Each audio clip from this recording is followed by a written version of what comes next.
अगर वीडियो पसंद आए तो प्लीज वीडियो को लाइक कर दीजिए। दोस्तों, काफी इंतजार करने के बाद स्क्विड गेम का सीजन 2 रिलीज हो चुका है। इस वीडियो में हम फर्स्ट एपिसोड को कंप्लीट देखेंगे और वो सारे खौफनाक गेम्स देखेंगे जो स्क्विड गेम में होते हैं। किसी की मौत होती है तो किसी की जीत। तो चलिए शुरू करते हैं। बाकी एपिसोड्स के लिए आप प्लेलिस्ट को याद से सेव कर लेना। तो चलिए शुरू करते हैं। फिल्म के स्टार्ट में हम अपने मेन हीरो गी हन को देखते हैं जो किसी से फोन पर गुस्से में बात कर रहा होता है। वो गी हन से कह रहा होता है कि तुम उसको उस दिन प्लेन पर चढ़ जाना चाहिए था, और ये भी कहता है कि वो उनके मामले में ना आए। दोस्तों, हमें पिछले सीजन के एंड में ये पता चल चुका था कि गी हन पिछली स्क्विड गेम में जीतने के बाद अगले स्क्विड गेम में जाना चाहता है और ये पता करना चाहता है कि आखिर इस खूनी खेल के पीछे है कौन। खैर, फोन पर वो आवाज उससे कह रही होती है कि अगले गेम में शामिल होने की हिम्मत भी न करना, क्योंकि उसको स्क्विड गेम की सारी सच्चाई पता लग चुकी थी और वो नहीं चाहते थे कि गी हन अगला स्क्विड गेम खराब करे। लेकिन गी हन कहता है कि वह उनको जरूर ढूंढ निकालेगा और एक टैक्सी में बैठकर ड्राइवर को सोल की तरफ जाने को कहता है। उसके बाद हम उसे एक वॉशरूम में देखते हैं जहां वह एक चाकू लेकर अपने कान के पीछे से एक चीज निकालता है जो एक ट्रांसमीटर की तरह लग रही है। उसके बाद वह उस ट्रांसमीटर को पानी में बहा देता है। नेक्स्ट सीन में हम जून हो को देखते हैं। ये वही है जो स्क्विड गेम को ढूंढने निकला था और जिसे पिछले सीजन में उसके बाप ने गोली मारी थी, जब उसे ये पता चला था कि ये खूनी खेल उसका बाप ही चला रहा था। खैर, हमें पता चलता है कि वह नहीं मरा और हॉस्पिटल के आईसीयू में है। वह अपनी आंखें खोलता है। फिर हमें 2 साल बाद का सीन दिखाया जाता है जहां हम एक लड़का लड़की को बाइक पर देखते हैं, जहां एक ऑफिसर लड़के का हेलमेट न होने की वजह से उसका चलन करता है, लेकिन जाते जाते वह उस ऑफिसर को गाली देता है, जिससे उसका सीनियर उसको डांटता है कि वह चुपचाप उसकी गालियां सुन रहा है। दरअसल वह ऑफिसर कोई और नहीं बल्कि जून हो था। उसके बाद हम जून हो को उसी ऑफिसर के साथ डिनर करते हुए देखते हैं। दरअसल वह उसका अच्छा दोस्त भी होता है। वो जुनहो से कहता है कि वह क्या यहाँ पर छोटी सी ट्रैफिक वाली नौकरी कर रहा है। वह दोबारा क्राइम ब्रांच में शामिल होकर बड़े केसेस करना शुरू करे। ये जॉब उसके लिए नहीं बनी, जिस पर वह उसकी बात को इग्नोर कर देता है। थोड़ी देर में उसकी ऐसा करने की वजह भी हमें पता चलती है। जब उसका दोस्त कहता है कि उन्होंने स्क्विड गेम का पता लगाने की बहुत कोशिश की, लेकिन ऐसी कोई चीज हुई नहीं है, यह सिर्फ उसका वहम है, जिस पर वह उसका शुक्रिया अदा करता है कि फिर उसने कोई कोशिश तो की। थोड़ी देर बाद उसका दोस्त जुनहो से कहता है कि क्या वाकई उसे नहीं पता कि उसे गोली किसने मारी थी। पता होने के बावजूद वह नाम नहीं बताता। घर में आकर वह अपने उसी कंधे को देख रहा होता है जहां उसे गोली लगी थी और दुखी होता है कि उसके पिता, जिनका नाम इनहो था, ने ही उसे गोली मारी थी। उसके बाद हम एक लड़का लड़की को देखते हैं जो होटल में आए हुए थे, लेकिन अंदर से कोई दरवाजा नहीं खोलता और वह दोनों वहां से जाने लगते हैं। ये सब कैमरे में गी हन देख रहा होता है। थोड़ी देर बाद वहां जोर जोर से घंटी बजने लगती है। गी हन हर कैमरा चेक करता है, लेकिन कोई दिखाई नहीं देता और हैरान होता है कि आखिर आवाज कहां से आ रही है। वह अपने गन लेकर दरवाजे के सामने खड़ा हो जाता है और जोर से पूछता है कि आखिर तुम कौन हो। कोई जवाब तो नहीं आता, लेकिन स्क्विड गेम का टिकट जरूर मिल जाता है, जिसे देखकर वह बुरी तरह कांपने लगता है और जोर से दरवाजा खोलता है और वहां पर स्क्विड गेम्स का एक गार्ड खड़ा हुआ मिलता है जो गी हन को प्लेयर 456 के नाम से बुलाता है और उसे उसी लड़का लड़की के कटे हुए सर दिखाता है जो बाद में अपनी आंखें भी खोलते हैं। ये देखकर वह डर कर नींद से उठ जाता है। असल में वह सपना देख रहा था। आंखें खोलने पर वह दोबारा उसी घंटी की आवाज सुनता है, जिससे उसकी फट जाती है और वह कमरे में देखता है, लेकिन इस बार वहां उसका दोस्त आया हुआ था। वह कुछ सामान और खाना लाता है और कहता है कि क्या उसे इस गेम को कौन चला रहा था उसका कुछ पता चला, और यह भी कहता है कि उन्होंने यहाँ छान मारा है, लेकिन उसका कोई नामो निशान ही नहीं है। वह यह भी कहता है कि शायद वह किसी और जगह चले गए हों।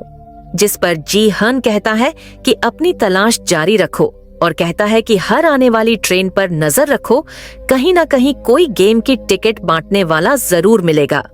जिस पर वह कहता है कि इसमें बहुत पैसा लगेगा, तो अगले ही पल जी हन बहुत सारा पैसा उसे दे देता है और बोलता है कि उसी ट्रेन स्टेशन पर 3 साल पहले किसी ने उसको स्क्विड गेम की टिकट दी थी और उसे उम्मीद है कि वह दोबारा जरूर आएगा और जब वह आएगा वह उसे पकड़ लेगा। उसका दोस्त रुपया लेकर एक कार में बैठ जाता है और एक और आदमी से कहता है कि उसे और लोगों की जरूरत पड़ेगी उन लोगों को ढूंढने के लिए। जिस पर वह आदमी कहता है कि यह एक बेवकूफी है। जिस पर जिहन का दोस्त कहता है कि नहीं, मैंने भी सुना है कि काफी सारे लोग एक साथ गायब हो रहे हैं, जरूर कुछ गड़बड़ है। और कहता है कि वह गिहन की बहुत इज्जत करता है और कहता है कि वह हमसे यह काम फ्री में नहीं करवा रहा, बल्कि मुंह मांगी रकम भी दे रहा है। हमें उसका काम पूरी ईमानदारी से करना होगा। और जब वह यह कहता है कि अगर उन्होंने उसे ढूंढ लिया तो गिहन उन्हें 1 अरब का इनाम भी देगा। जिसे सुनकर वहां बैठे सारे हैरान हो जाते हैं और जॉश में आकर यह भी बोल डालता है कि जिसने भी उस आदमी को पकड़ा वह अपनी इनाम की आधी रकम उसको दे देगा। बस फिर क्या ये सुनना था कि सारे पागलों की तरह उसे ढूंढना शुरू कर देते हैं।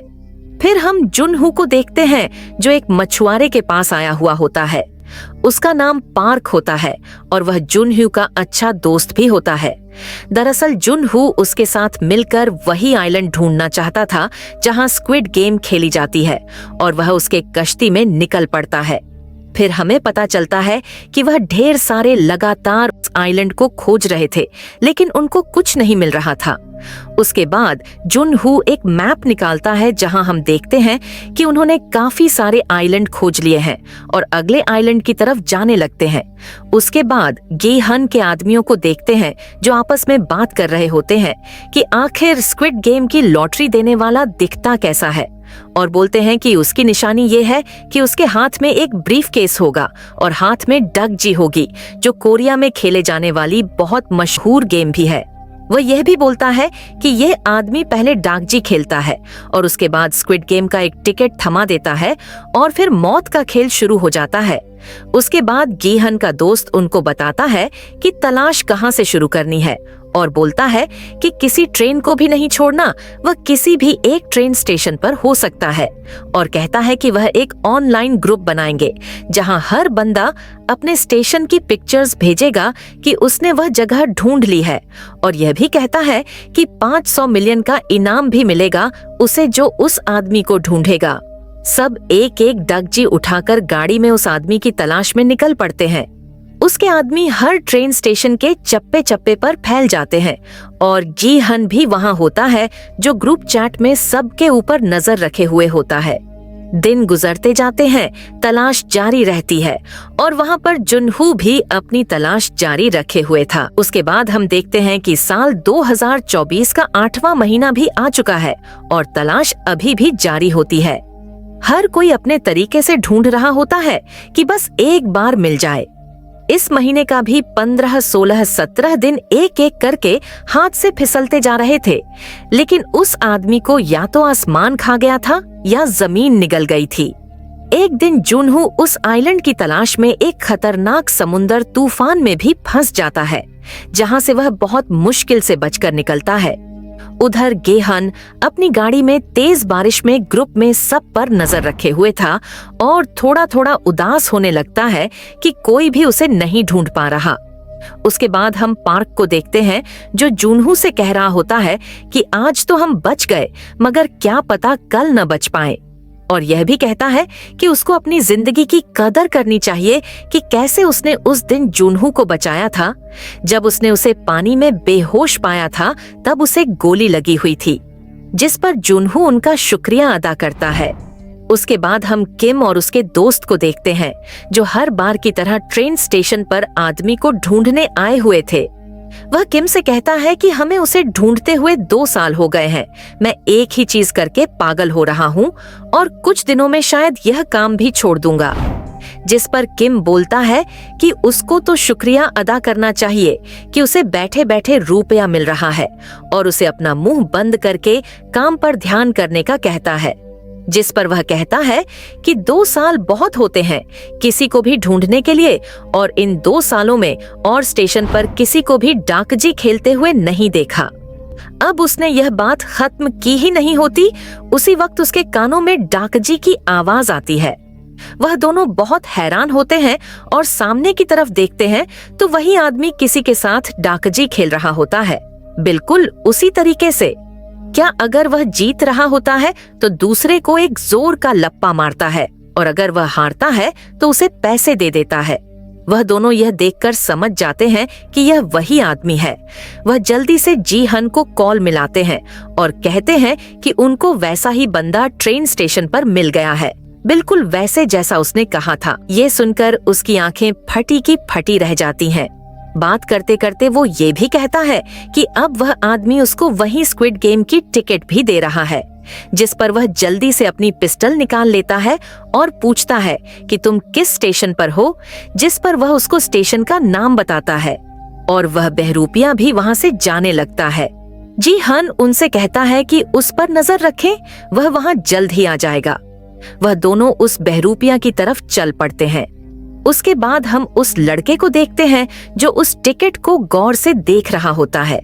थोड़ी देर बाद उसकी गर्लफ्रेंड का कॉल आने लगता है जो हॉस्पिटल में बैठी हुई थी। हैरानी की बात तो तब होती है जब उसके पास भी वही टिकट होता है। उसका नाम जून शी होता है। वहां एक डॉक्टर उसका नाम लेती है, लेकिन वो वहां से भाग जाती है, और ऐसा लग रहा था कि वह उस लड़के के बच्चे की बिना ब्याहे मां बनने वाली थी। उसके बाद वह बहरूपिया डाकजी खरीदने की दुकान में आया हुआ होता है और बहुत सारे डाकजी खरीद लेता है, और जब वह वहां से जा रहा होता है तो किम अपने दोस्त के साथ अभी भी उसका पीछा कर रहा होता है। किम गे हन को बताता है कि पार्क की तरफ जा रहा है। जे हन उनको कहता है कि अभी उसको न पकड़ें, उसके आने का इंतजार करें, वो रास्ते में ही है, जिस पर किम उसका पीछा दोबारा शुरू कर देता है। जी हन अपनी गाड़ी की पूरी रफ्तार के साथ वहां के लिए निकल पड़ता है। उसके बाद हम उस आदमी को एक और गरीब इंसान के पास देखते हैं। वह सो रहा होता है। बाद में उसको जगा देता है और कहता है कि उसके पास उसके लिए एक तोहफा है, क्योंकि दोस्तों हमें तो पता है कि स्क्विड गेम हमेशा उन लोगों को टारगेट करता है जो अपनी लाइफ में बहुत तंग होते हैं, जैसे कि हम लोग हैं। वह अपने हाथों में 2 चीजें लाता है, एक में रोटी और दूसरे में लॉटरी का टिकट होता है। लेकिन इंसान की लालच को भी कौन समझ सकता है। 1 हफ्ते से भूखा बैठा भी रोटी को छोड़कर लॉटरी को चुनता है। वह उस लॉटरी को खोलने लगता है, लेकिन हार जाता है तो बहरूपिया वहां से जाने लगता है। यही चीज वह साथ ही बैठे एक और गरीब से करता है, और वह भी रोटी को छोड़कर लॉटरी पकड़ता है और हार जाता है। यही चीज वह काफी सारे गरीब लोगों के साथ करता है। किम और उसके दोस्त दूर से बैठकर उसकी सारी हरकतें देख रहे होते हैं। थोड़ी देर बाद वह उनके सामने खड़ा हो जाता है और वह सारी रोटियां जमीन पर गिरा देता है, जिसे देखकर वह सारे गरीब रोटियां उठाने की कोशिश करते हैं। जिस पर बहरूपिया कहता है कि उसने उनको मौका दिया पर उन्होंने लॉटरी को चुना। यह कहकर वह सारी रोटियों को अपने पैरों से कुचलने लग जाता है। किम, जो बहरूपिया को अच्छा आदमी समझ रहा था, उसकी यह हरकतें देखकर उसे पता लग जाता है कि वह कितना पागल है। लेकिन किस्मत का खेल देखिए कि गाड़ी तेज भगाने की वजह से उसे एक पुलिस वाला रोकता है, और हम क्या देखते हैं कि यह कोई और नहीं बल्कि जून हू था। और दूसरी तरफ बहरूपिया एक गाड़ी में बैठकर वहां से जाने लगता है। किम गे हन को वहां जल्दी आने का कहता है। वह कहता है कि वह जल्दी ही आ रहा है। किम भी एक गाड़ी में उसका पीछा करने लग जाता है। वहीं पर पुलिस वाले जी हन पर जुर्माना कर देते हैं और वह बिना कुछ बताए वहां से चला जाता है। इस पर जून हू को उस पर शक होता है। दूसरी तरफ किम उस बहरूपिया को एक गली में जाते हुए देखता है। वह जल्दी से गाड़ी से उतरकर उसका पीछा करते हैं। इस डर में कि वह कहीं हाथ से न निकल जाए, जी हन का इंतजार न करते हुए खुद पकड़ने का फैसला करते हैं। लेकिन किम के दोस्त की तो फटी हुई थी, लेकिन क्यों? उसे समझाता है कि यह 1 अरब रुपया का सवाल है और अगर उसने आज इसे पकड़ने में उसकी मदद की तो वह 500 करोड़ उसे दे देगा, जिस पर वह मान जाता है। वह शेर की तरह जाते हैं और उसके सामने भीगी बिल्ली बन जाते हैं। सबसे पहले वह उसके बॉस को जोर से मारता है, जिससे वह नीचे गिर जाता है। इसके बाद वह उसकी दोस्त की धुलाई करता है और दोनों को बुरी तरह मारता है। वहीं पर जुन हू को गे हन के बारे में कुछ पता चलता है और उसे साथ हुई पुरानी मुलाकात याद आती है, जब उसने स्क्विड गेम के बारे में जानने के लिए उसकी मदद मांगी थी, लेकिन उसने मदद करने से इनकार कर दिया था। वह उसका पता निकालकर उसके पीछे निकल पड़ता है। वहीं पर जी हन भी उस जगह पहुंच चुका था जहां उसे आखिरी बार किम की कॉल आई थी। वह उन्हें वहां ढूंढता है लेकिन कहीं नहीं मिलता।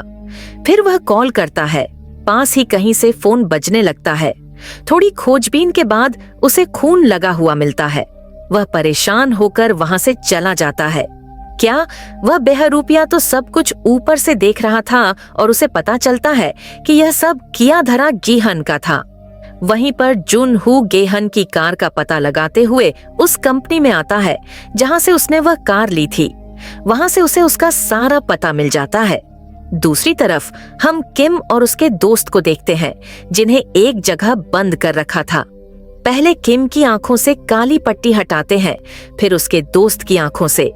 उनके दोनों की आंखों में मौत का डर साफ नजर आ रहा था। वह बेहरूपिया अपना नाम गोंग यो बताता है और मुस्कुराकर एक गाना चलाता है।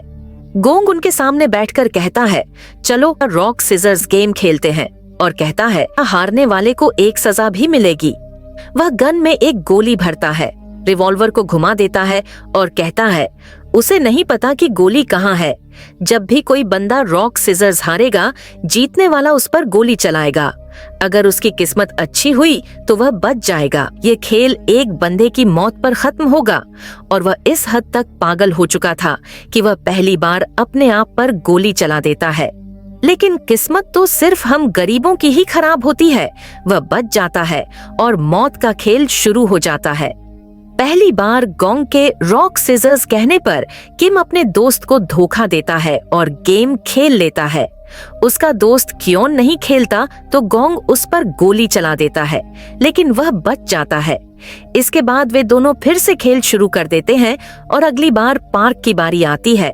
पूरी तरह से फट जाती है, लेकिन वह भी बच जाता है। दूसरी बार खेलने पर दोनों फिर से बच जाते हैं। इस पर किम रिवॉल्वर में एक की जगह 2 गोलियां भरकर घुमा देता है। मजा बढ़ाने के चक्कर में 5 गोलियां भरकर रिवॉल्वर को घुमा देता है, जिसे देखकर दोनों की हालत खराब हो जाती है।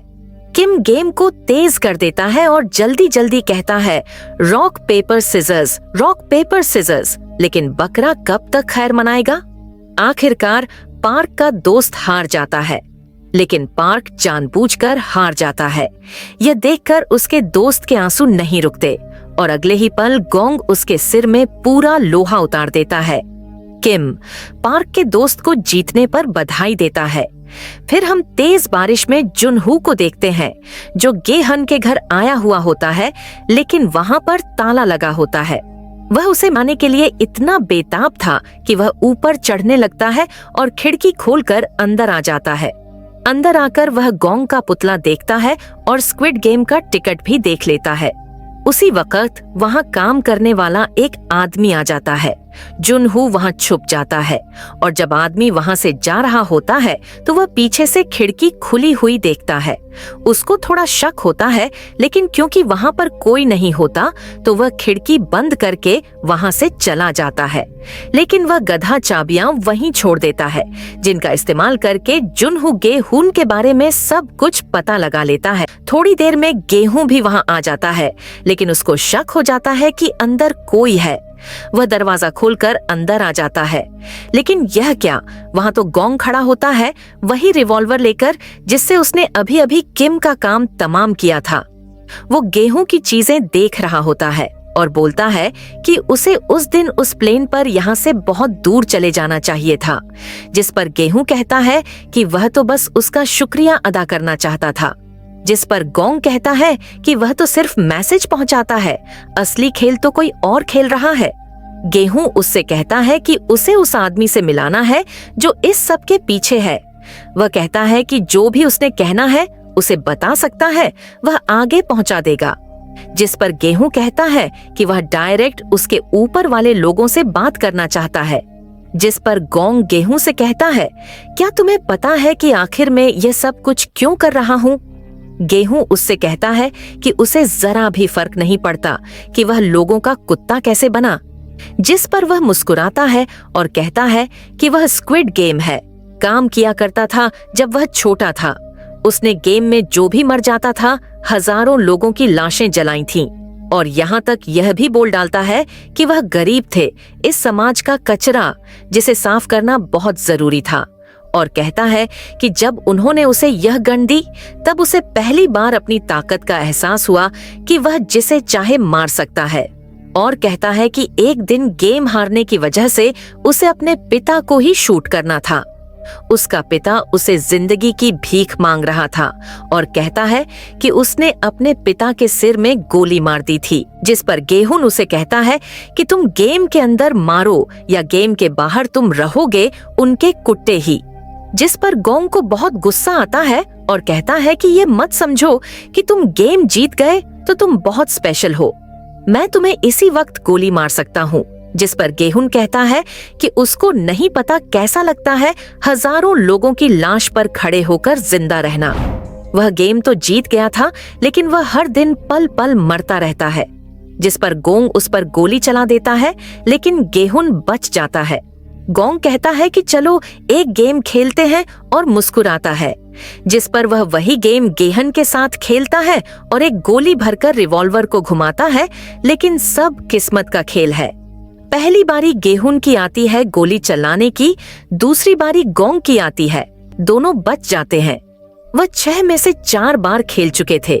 जिस पर गोंग कहता है कि अगर वह अपने दिमाग का इस्तेमाल करे तो वह 2 बार गोली चलाकर उसको मार सकता है, क्योंकि क्या पता एक बार गोली न चले।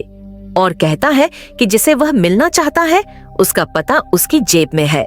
लेकिन वह गेम जारी रखता है और अपने ऊपर गोली चला देता है, लेकिन यह क्या, वह दोबारा बच जाता है। जिस पर गेहूं कहता है कि अब क्या हुआ, तुम्हारी हवा क्यों निकल गई, और कहता है कि तुम उन लोगों के कुत्ते के अलावा कुछ नहीं हो। जिस पर गोंग मुस्कुराता है और अपने आप पर गोली चला देता है, जिससे वह मर जाता है। यहीं पर पहला एपिसोड खत्म हो जाता है। नेक्स्ट एपिसोड के लिए अगर इस वीडियो पर 50 लाइक्स आते हैं तो आज ही आपको प्लेलिस्ट पर मिल जाएगा। कमेंट सेक्शन में आपको पहला एपिसोड कैसा लगा जरूर बता दीजिएगा। मिलते हैं सेकंड एपिसोड के लिए, तब तक के लिए टेक केयर।